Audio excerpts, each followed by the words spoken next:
Good morning, friends. In today's class, we'll discuss what is demand and elasticity of demand. First of all, आप कोई भी topic पढ़ रहे हैं तो सबसे पहले आपको ये सोचना है मैं कौन हूं. I am not talking about meditation. मेरा कहने का मतलब है कि जब आप ये सोचेंगे, जैसे मान लीजिए आप डिमांड टॉपिक का स्टडी करेंगे, तो आपको ये सोचकर स्टडी करना है कि मैं एज ए कंज्यूमर हूं. अगर आप प्रोडक्शन का चैप्टर स्टडी करेंगे तो आपको ये सोचना है कि मैं एज ए प्रोड्यूसर हूँ. मैनेजमेंट टॉपिक स्टडी कर रहे हैं तो आपको ये सोचना है कि मैं एज ए मैनेजर हूँ.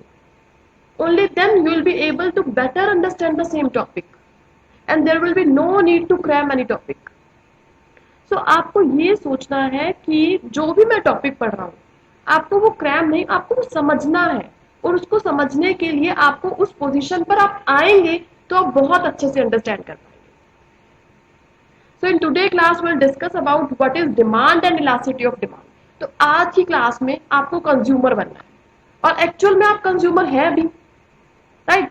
तो आज की क्लास में हम सबसे पहले देखेंगे कि डिमांड क्या होता है. देखिए व्हाट इज डिमांड. कुछ स्टूडेंट सोचते हैं डिजायर डिमांड सेम चीज है, पर डिफरेंस है. देखो डिजायर क्या होता है, जैसे मान लीजिए आप मार्केट में जाते हैं, आपको कोई ड्रेस पसंद आ जाती है या आपको कोई फोन पसंद आ जाता है, ठीक है.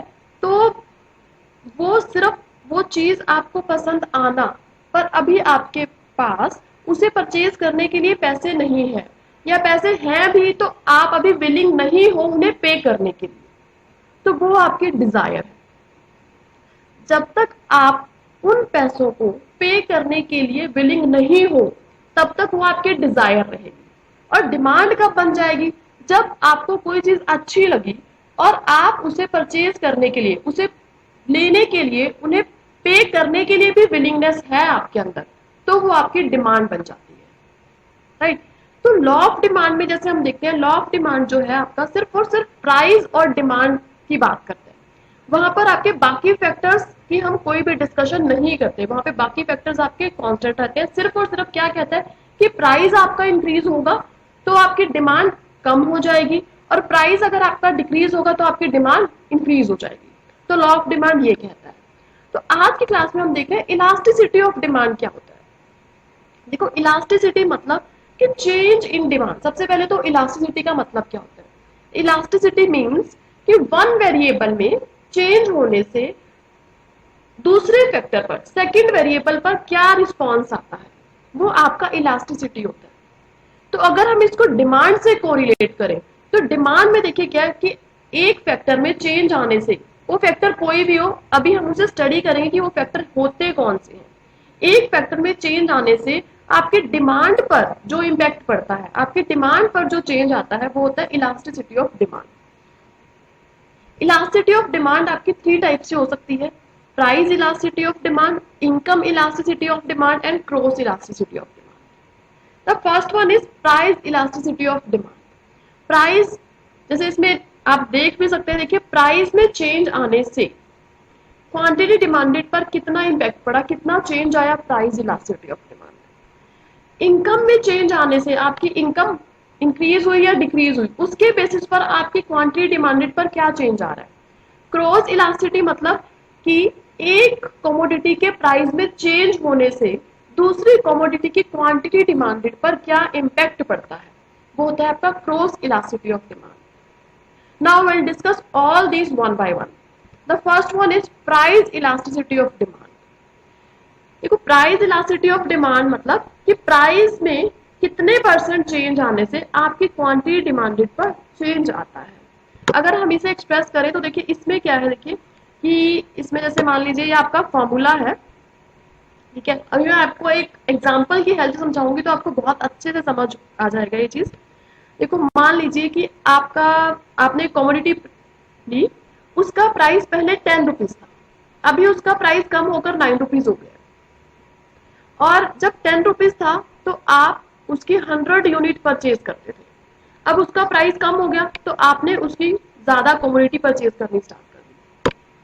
लॉ ऑफ डिमांड भी ऐसे कहता है कि क्या है, पहले आपका प्राइस ज्यादा था तो आप क्या करते थे, कम चीज परचेज करते थे. अब प्राइस कम हो गया तो आपने ज्यादा परचेज करना स्टार्ट कर दिया. तो अब यहाँ पे ये है कि क्या है प्राइस इलास्टिसिटी ऑफ डिमांड. तो अब हम इसे फॉर्मूले की हेल्प से समझेंगे।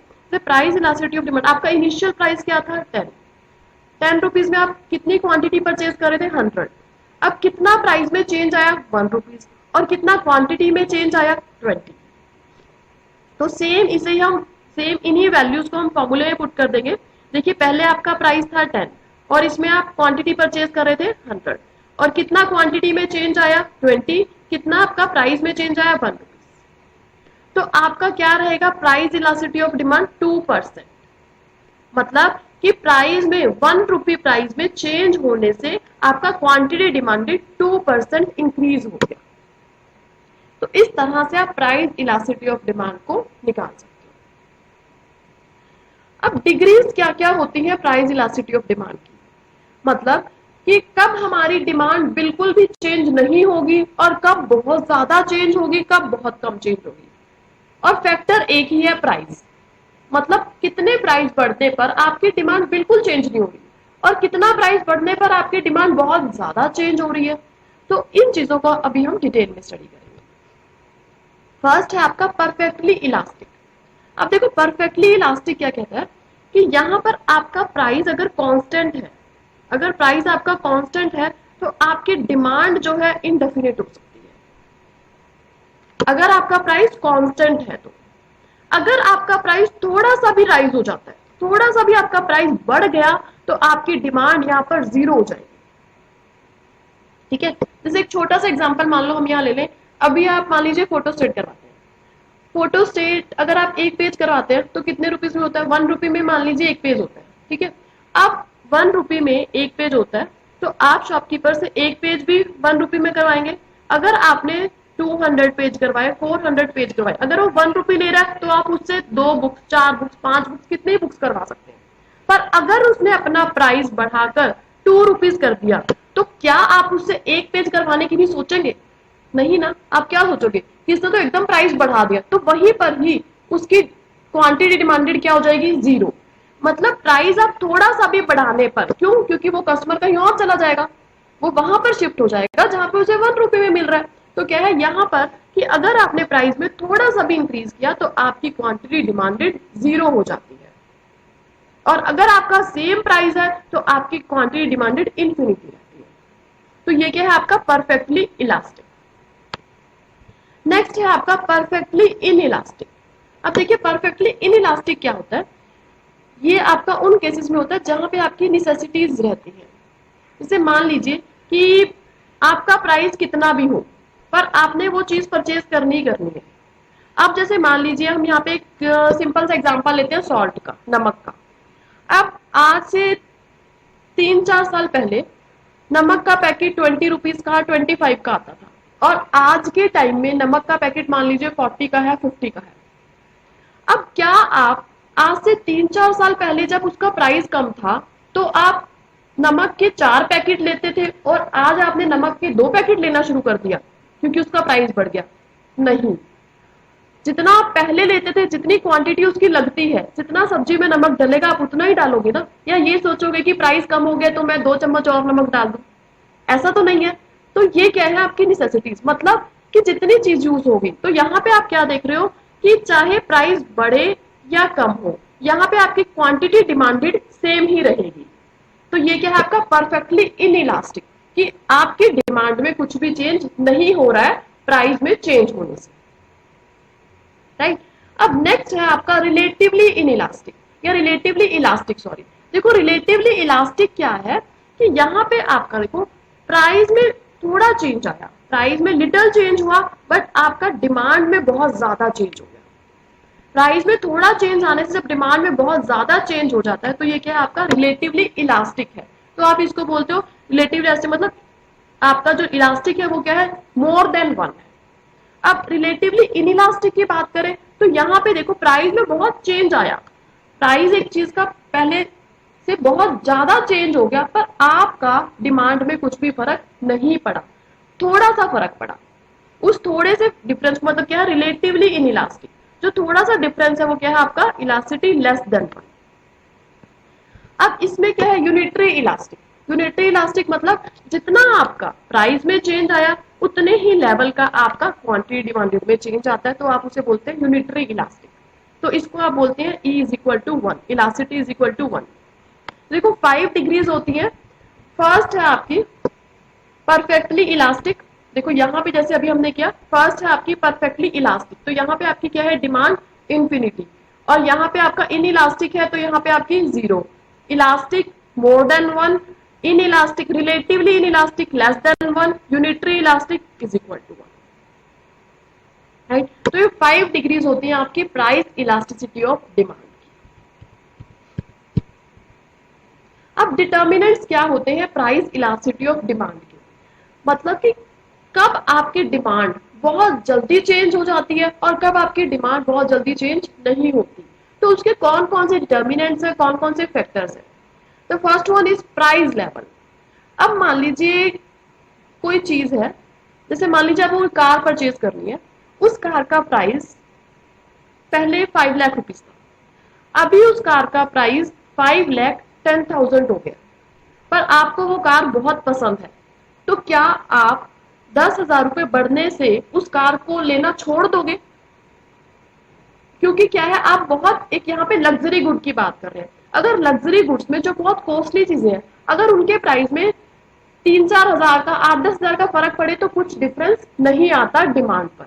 तो यहाँ पे क्या है, अगर प्राइस लेवल बहुत ज्यादा है किसी चीज का, मतलब लग्जरी गुड्स की अगर हम बात करते हैं, तो वहां पे आपकी डिमांड लेस इलास्टिक रहती है, मतलब जल्दी चेंज नहीं होती।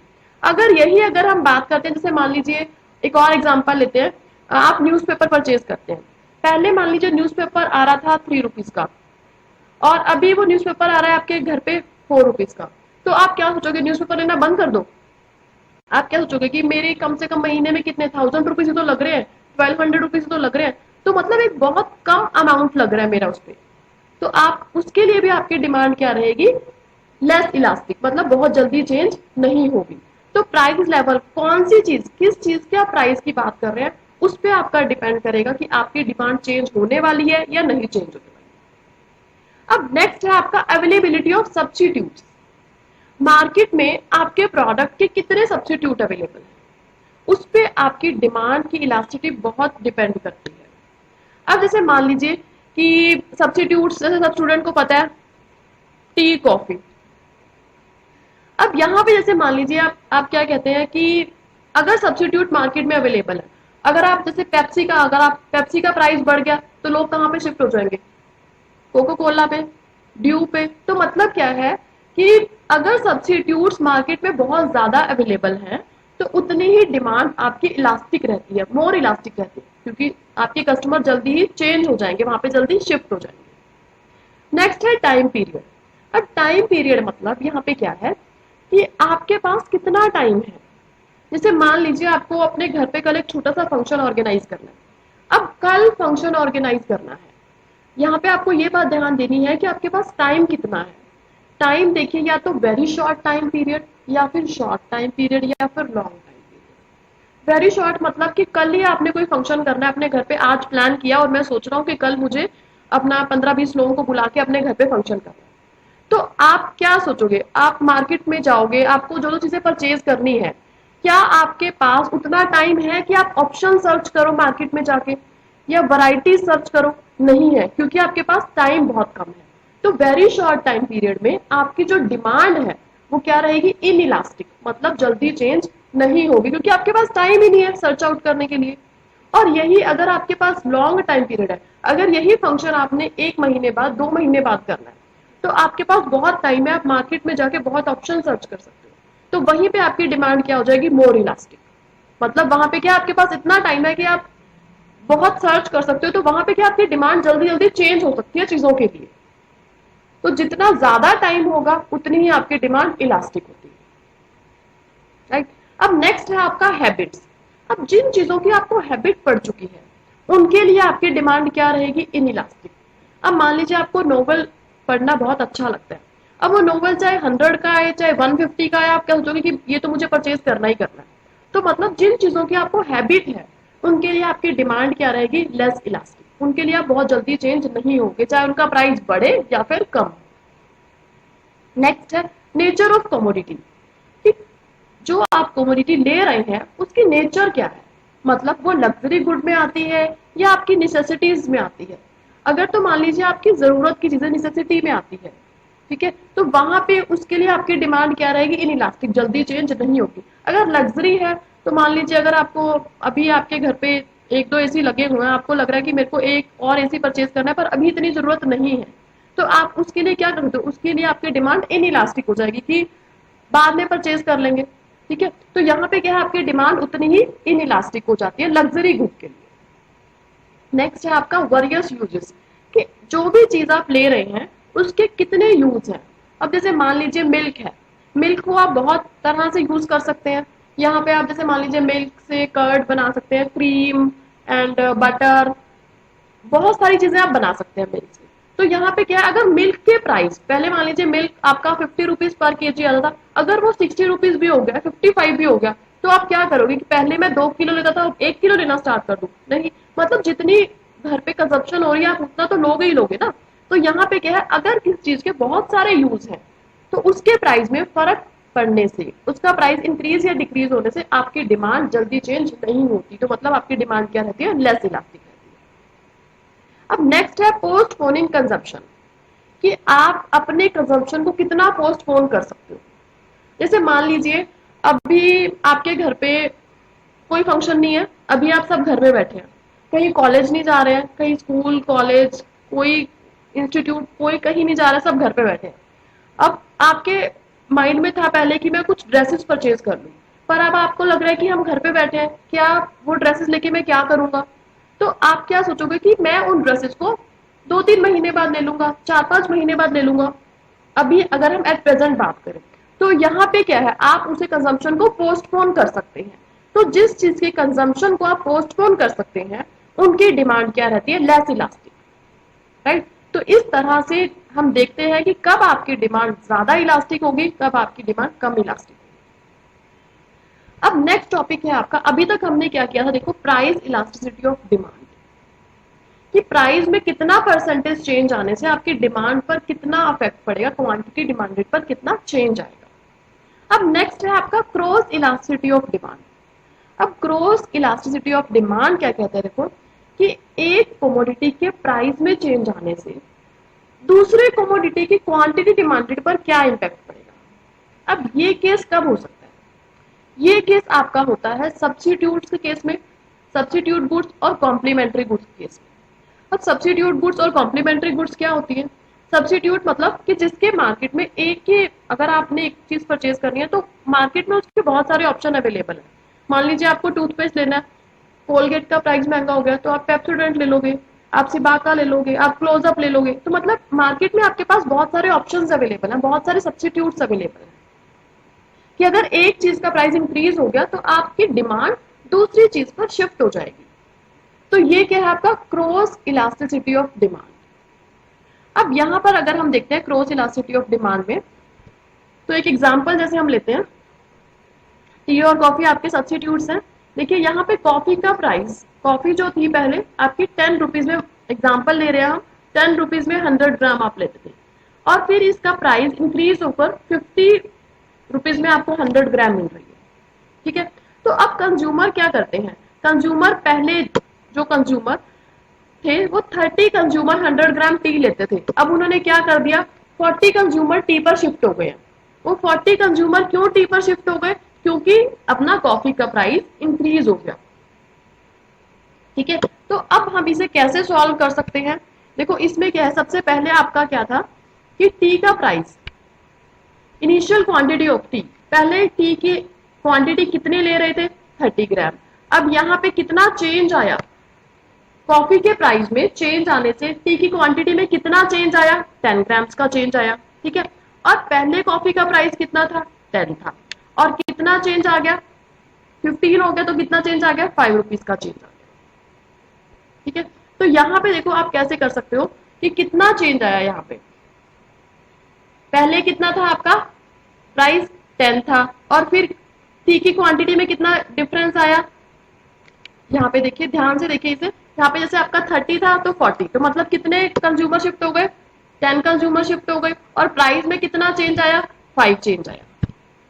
ठीक है, तो यहाँ पे आप देख सकते हैं, तो आपको कितना निकला 2/3। तो यहाँ पे आप इससे क्या कंक्लूजन निकाल सकते हैं कि आपका टी में 2% इंक्रीज हुआ। कब इंक्रीज हुआ? जब कॉफी के प्राइस में 3% इंक्रीज हो गया। मतलब कॉफी का प्राइस 3% राइज होने से आपके टी की क्वांटिटी डिमांडेड पर फर्क पड़ा। कितना फर्क पड़ा? 2%। ठीक है, तो यहाँ पे क्या है, ये सब्स्टिट्यूट गुड्स है कि आपको अगर एक मार्केट में बहुत सारी 8-10 चीजें अवेलेबल है, अगर किसी चीज का प्राइस बढ़ गया तो आप दूसरी चीज पर शिफ्ट हो जाओगे। तो ये क्या है आपका क्रॉस इलास्टिसिटी ऑफ डिमांड। अब यहाँ पे हमने बात की सब्स्टिट्यूट की। अब नेक्स्ट है आपका सब्स्टिट्यूट में। सब्स्टिट्यूट में आपका क्या रहता है कि पॉजिटिव इंपैक्ट रहता है। क्यों? क्योंकि आपके पास एक के अलावा दूसरी चीज अवेलेबल है, आप वहां पे शिफ्ट हो गए। तो यहाँ पे जैसे आप देखते हैं, ये आपके सब्स्टिट्यूट्स है। आपका ये टी एंड कॉफी, अगर आपको इन्फॉर्मेशन सर्च करनी है तो गूगल पे करो या याहू पे करो, तो क्या आपके सब्स्टिट्यूट्स हैं। अब जैसे यहाँ पे हम देखते हैं कि टी एंड कॉफी का, अगर यहाँ पे आपका प्राइस, टी का प्राइस पहले इतना था तो कॉफी आप इतनी लेते थे। मान लीजिए अब टी का प्राइस बढ़ गया तो आप क्या करोगे? कॉफी पे शिफ्ट हो जाओगे, तो कॉफी की डिमांड आपकी बढ़ जाएगी। तो क्या ये पॉजिटिव वे में डिस्क्राइब होता है। ठीक है, तो इसका कर्व इस तरह से बनता है, आप इसे ध्यान से नोट कर लीजिए क्योंकि आपके एमसीक्यू में इस तरह के क्वेश्चन आते हैं। मान लीजिए उसमें ये कर्व आ जाएगा इस तरह से, और वो पूछेंगे कि ये सब्स्टिट्यूट गुड का है या कॉम्प्लीमेंट्री गुड्स का है, या फिर बोथ का है या नन ऑफ दिस। तो इस तरह से चीज आपको पता होनी चाहिए। अब नेक्स्ट है आपका कॉम्प्लीमेंट्री गुड्स के केस में। अब कॉम्प्लीमेंट्री गुड्स कौन सी होती है? जैसे कार एंड पेट्रोल।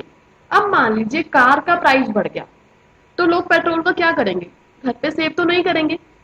तो कार का प्राइस बढ़ गया तो पेट्रोल की डिमांड पर भी तो चेंज आएगा ना। तो कार के प्राइस बढ़ने से जो पेट्रोल की डिमांड कम हुई उसको हम क्या बोल सकते हैं? Cross elasticity of demand. मतलब एक चीज का प्राइस बढ़ने से दूसरी चीज की डिमांड पर जो भी डिफरेंस है वो क्या होता है आपका? Cross elasticity. अब यहाँ पे हम कॉम्प्लीमेंट्री की बात करें तो कॉम्प्लीमेंट्री के केस में आपका कर्व कैसे बनता है? नेगेटिव केस में। क्योंकि जैसे मान लीजिए यहाँ पे आपका, ये देखिए यहाँ पे हम पेट्रोल और कार का एग्जांपल ले रहे हैं।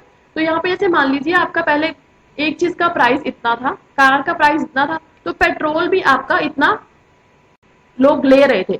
अब मान लीजिए कार का प्राइस बढ़ गया है तो लोगों ने पेट्रोल की डिमांड भी कम कर दी है। तो ये क्या है आपका कॉम्प्लीमेंट्री गुड्स के केस में कैसे क्रॉस इलास्टिसिटी ऑफ डिमांड होता है, कितना चेंज होता है डिमांड। राइट, अब हम नेक्स्ट कर रहे हैं आपका, कुछ चीजें ऐसी भी होती हैं जो एक दूसरे पर डिपेंड ही नहीं करती। कुछ क्या, बहुत सारी चीजें ऐसी होती हैं जो डिपेंड नहीं करती एक दूसरे पे। तो हम उसको क्या बोलते हैं? Zero cross elasticity of demand. जैसे हम इसको बोलते हैं, सब्स्टिट्यूट के केस में हम बोलते हैं positive cross elasticity of demand. Note कर लीजिए, सब्स्टिट्यूट के केस में positive cross elasticity of demand, complementary के केस में negative cross elasticity of demand, and आपका zero cross elasticity of demand. Zero मतलब ऐसी गुड्स जो एक दूसरे से कोई लिंक नहीं रखती। जैसे हमने यहाँ एग्जांपल लिया आपका एप्पल और सॉल्ट का। अब एप्पल का प्राइस कितना भी बढ़ जाए सॉल्ट पे कुछ फर्क पड़ेगा? या फिर मान लो कि मैं अगर फर्नीचर का प्राइस कितना भी बढ़ जाए तो क्या मैं मेरी डिमांड एसी के लिए कम हो जाएगी? तो मतलब ऐसी चीजें जो एक दूसरे से लिंक करती ही नहीं है, तो उनको हम बोलते हैं zero cross elasticity of demand. Right, तो यहां तक हमने किया आपका क्रॉस इलास्टिसिटी ऑफ डिमांड। अब नेक्स्ट है आपका इनकम इलास्टिसिटी ऑफ डिमांड। अब इनकम मतलब इनकम में चेंज आने से आपका क्वांटिटी डिमांडेड पर कितना डिफरेंस आया। अब इस चीज को आप भी देख सकते हैं कि मान लीजिए आपकी इनकम बढ़ जाती है तो आप क्या करते हैं? सारी इनकम को सेव कर लेते हैं, बचा के रख लेते हैं, बैंक में डाल देते हैं? नहीं, कुछ ना कुछ तो आप परचेज करेंगे ना, या सारी इनकम सेव कर लेंगे? तो यहाँ पे क्या होता है कि इनकम बढ़ने से भी आपके डिमांड पर जो चेंज आता है वो क्या होता है? Income elasticity of demand. अब कितनी इनकम आपकी बढ़ी और कितना डिमांड में चेंज आया, इन चीजों को हम देखते हैं। अब देखिए यहाँ पे हम देखते हैं कि किस किस तरह की गुड्स होती हैं। जैसे आपकी नॉर्मल गुड्स है, लग्जरी गुड्स है, नेसेसिटीज है, इंफीरियर गुड्स है। नॉर्मल तो जो आप रूटीन में अपना यूज करते हैं चीजें, चाहे इनकम बढ़े या कम हो, मतलब कुछ इनकम बढ़ने से फर्क पड़ता है पर ज्यादा नहीं पड़ता।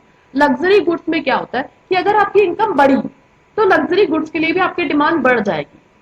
ठीक है, अब नेसेसिटीज के केस में चाहे आपकी इनकम बढ़े या कम हो, नेसेसिटी गुड्स तो आप उतनी ही लेंगे। ये तो नहीं है कि आप ज्यादा लेना स्टार्ट कर देंगे नेसेसिटी। पहले आपकी इनकम मान लीजिए पहले 50,000 थी, अब 1 लाख हो गई है, तो पहले आप 10 किलो आटा लेते थे, तो अब क्या आप 50 किलो आटा लेने लग जाओगे? नहीं। तो मतलब निसेसिटीज, मतलब कि निसेसिटी के केस में चाहे आपकी इनकम बढ़े या कम हो, उस केस में आपकी डिमांड जो है वो सेम ही रहती है। अब इंफीरियर प्रोडक्ट्स के केस में आपकी डिमांड जो है नेगेटिव हो जाती है। क्यों? क्योंकि जब आपकी इनकम बढ़ती है तो आप क्या सोचोगे कि मैं अच्छे प्रोडक्ट लूं, अच्छी क्वालिटी के प्रोडक्ट लूं। तो इंफीरियर गुड्स के लिए आपकी डिमांड जो है आपकी उस टाइम पे इनकम बढ़ने के टाइम पे कम हो जाती है। तो ये कुछ एग्जांपल्स मैंने दिए हुए आपके, नॉर्मल लग्जरी गुड्स कौन सी होती है, नॉर्मल नेसेसिटी गुड्स कौन सी होती है, और इंफीरियर गुड्स कौन सी होती है। अब हम इन्हें डिटेल में देखते हैं कि डिग्रीज कौन कौन सी होती है इलास्टिसिटी ऑफ डिमांड। 3 डिग्रीज होती है, जैसे हमने क्रॉस इलास्टिसिटी ऑफ डिमांड की 3 डिग्रीज की थी, positive, negative and zero. Same ऐसे ही elasticity of income elasticity of demand की भी 3 डिग्रीज होती है, positive, negative and zero income elasticity. अब पॉजिटिव किस केस में होता है? पॉजिटिव मतलब जैसे नाम से आपको पता चल रहा है कि मेरी इनकम बढ़ी, तो मैंने क्वांटिटी डिमांडेड भी ज्यादा करना स्टार्ट कर दिया, मतलब मैंने चीजों के लिए अपनी डिमांड ज्यादा करनी स्टार्ट कर दी। अब वो ज्यादा कितनी होगी ये चीज हमें देखनी है। मतलब देखो यहाँ पे क्या है कि यहाँ पे सिर्फ अभी हम पॉजिटिव की बात कर रहे हैं, इन्हें नेगेटिव और जीरो को हम बाद में डिस्कस करेंगे। अभी हम पॉजिटिव इनकम इलास्टिसिटी को देख रहे हैं। अब देखो पॉजिटिव इनकम इलास्टिसिटी की डिमांड क्या रहती है, तो यहाँ पे देखो क्या है कि कितनी इनकम बढ़ने से आपका कितना क्वांटिटी डिमांडेड पर चेंज हुआ। अब जैसे मान लीजिए यहाँ पर हम एग्जांपल लेते हैं कि यहाँ पे जैसे यूनिटरी इनकम इलास्टिसिटी है। यूनिटरी मतलब जैसे मैंने आपको बताया था कि equal to 1, elasticity of demand कितनी होगी? 1 के इक्वल होगी। तो यहाँ पे जितना आपका इनकम में चेंज आया उतना ही आपने आपका डिमांडेड में चेंज हो गया। तो ये क्या रहेगा आपका इलास्टिसिटी ऑफ जो आपका जो डिमांड है वो क्या रहेगा? 1 रहेगा। कि जितना सेम लेवल, बिल्कुल सेम परसेंटेज आएगा, जितना आपने इनकम में चेंज आया सेम उतना ही आपने क्वांटिटी डिमांडेड में आप चेंज लिया है। अब नेक्स्ट है less than unitary. Less than unitary मतलब कि आपकी इनकम में देखो, लेस देन यूनिटरी मतलब कि आपकी इनकम में तो बहुत चेंज आ गया पर आपने क्वांटिटी डिमांडेड उतना नहीं किया। ठीक है, तो यहाँ पे क्या है? Less than unitary. और मोर देन यूनिटरी मतलब कि आपकी इनकम में थोड़ा सा चेंज आया। ये यंगस्टर्स करते हैं कि इनकम थोड़ी सी बढ़ी नहीं कि आपने ज्यादा पैसे खर्च करने स्टार्ट कर दिए, कि आपकी इनकम पहले थी 50,000, अभी सिर्फ हुई 70,000 ही है, 60,000 हुई है, पर आपने खर्चे पहले से डबल करने स्टार्ट कर दिए, डिमांड पहले से ज्यादा करनी स्टार्ट कर दी, तो आप इसको बोलते हो मोर देन यूनिट।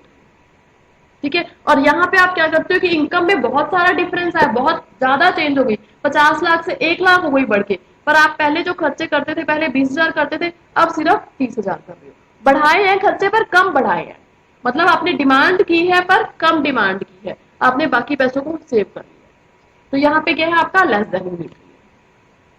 अब हम बात कर रहे हैं आपकी negative income elasticity of demand. Negative income elasticity of demand किस केस में होती है?